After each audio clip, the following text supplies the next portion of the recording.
Well, hey there, it's Farmer Jim here with another recipe.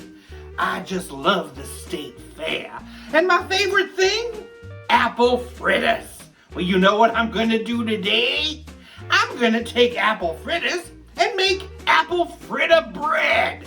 Let's do it! I'm cooking up some cinnamon apples. It's just a cut up apple with some sugar and cinnamon. To start my bread dough, I need an egg and 1/3 cup of sugar. Whisk it vigorously. I need a 1/4 cup of oil, a 1/4 cup of Greek yogurt, a teaspoon of vanilla, then whisk it until smooth and combined. Add a cup of flour, teaspoon of baking soda, and a little salt. Now we're just going to mix it until just combined. I'm taking half of that and putting it in my loaf pan. Spread it out.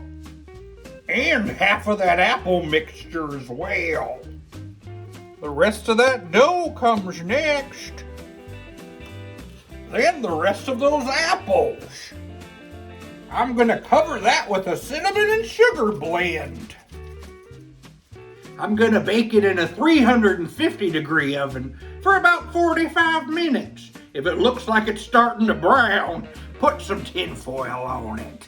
I'm going to make a glaze by taking a cup of powdered sugar, adding a splash of milk, maybe like 2 tablespoons, and mix it together. It's out of the oven and it looks good.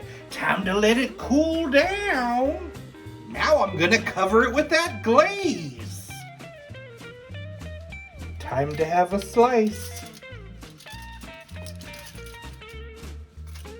Apple fritter bread.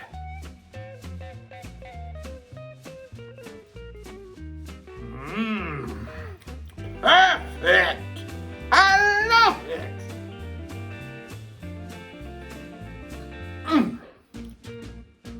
Can't go wrong with an apple fritter. Why was the baker in a bad mood? He woke up on the wrong side of the bread.